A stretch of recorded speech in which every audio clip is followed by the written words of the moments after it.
Hello, I'm Lamar Hires, Chairman of the National Speleological Society Cave Diving Section. I've made over 1,000 cave dives, and I've certified more than 600 cave divers and cave instructors.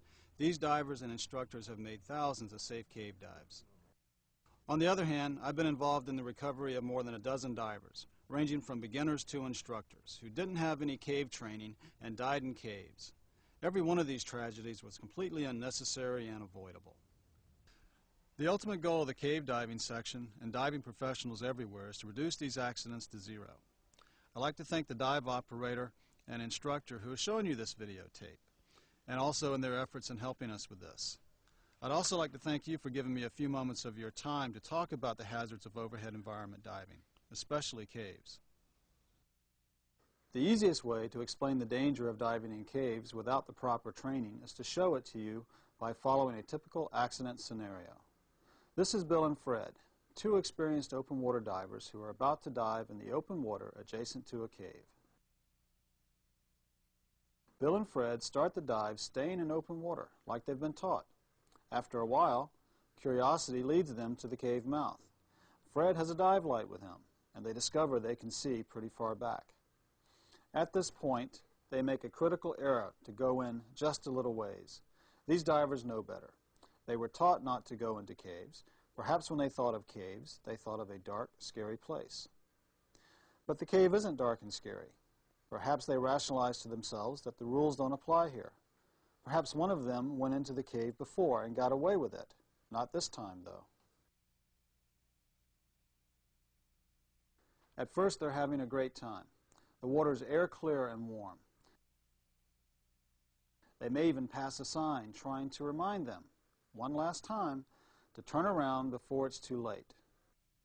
But they go deeper in, not realizing their kicks and bubbles are stirring up silt and forming a cloud that completely obscures the way they came in. The same way they'll have to find their way out. One of the most serious dangers of cave diving has closed in behind Bill and Fred, but they don't even know it. Yet. Eventually they decide it's time to go. But which way do they go? The silt has masked the right passage out. They're lost. And now it's simply a question of whether they're lucky and find their way out before they run out of air. Or not, and drown.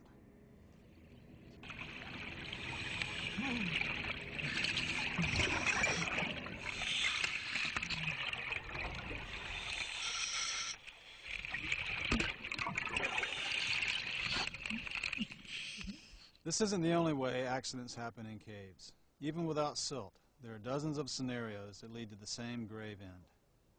Their light could fail, locking them into a world with absolutely no light and no hope of finding their way out. All they can do is grope the walls until their regulators start breathing hard.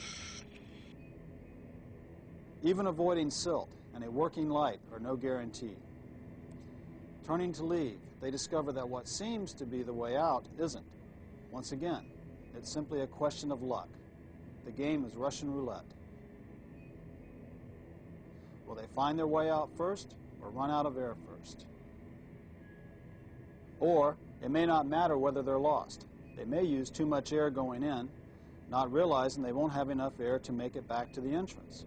Or a free-flowing regulator unexpectedly exhausts one of their air supplies deep in the cave, and there's not enough air to share to get them both back. One or both are already dead. They just don't know it yet. Accidents like these end very grimly. We have found marks on the walls where victims have thrashed around in their final desperation. We've found sorrowful last words scratched in the scuba tanks. We've found evidence of struggles between buddies over the remaining air. It's a horrifying, agonizing way to die. A death where you know it's happening and all you can do is wait.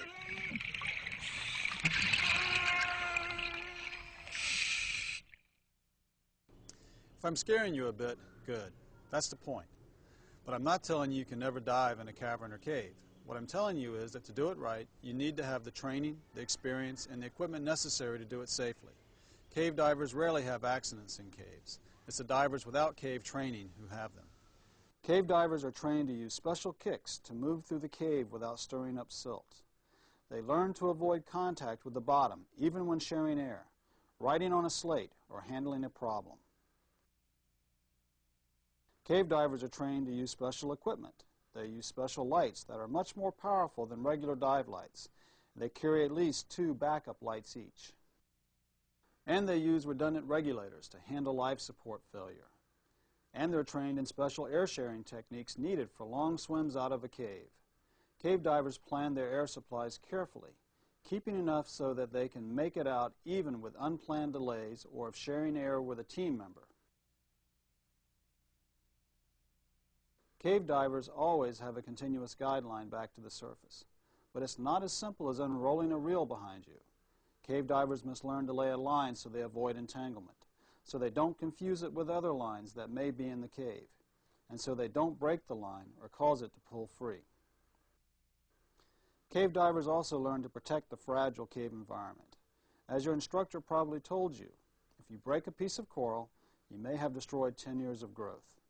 If you break a stalactite or some other geologic cave formation, you may destroy 10,000 years of nature's work. The rules and techniques that allow cave divers to dive safely were learned in the 1960s and 70s, before we knew all the dangers. Each survival principle a cave diver applies today was learned at the cost of someone's life in that era. But there's no need to repeat those painful lessons. Certainly you don't have to. And it's worth remembering that other overhead environments like wrecks or ice diving also call for special training and equipment. There's no reason to risk your life by diving in these environments without the needed equipment and training.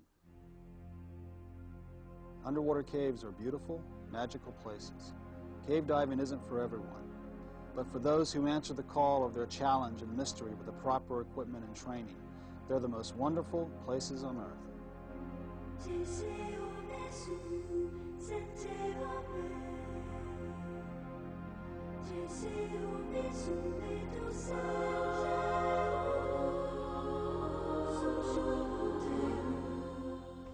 If cave diving interests you, ask your instructor or local dive operation about training to qualify to dive in caves, or write to the address on the screen at the end of this video. But until you have the training, stay out of the caves, no matter how safe they may look. Don't let a buddy or another diver talk you into something you know is dangerous or possibly fatal. Just say no. To avoid temptation, don't carry a light when diving near a cave, and don't let your buddy carry one either. And it never hurts to remind yourself that you're not the only one counting on a happy ending to every dive you make. Right over there. How deep did you get? About 30 feet, I think. On behalf of the NSS CDS and cave divers around the world, we wish you safe, fun, and wondrous diving, wherever that diving takes you. Please dive responsibly, and thanks for listening.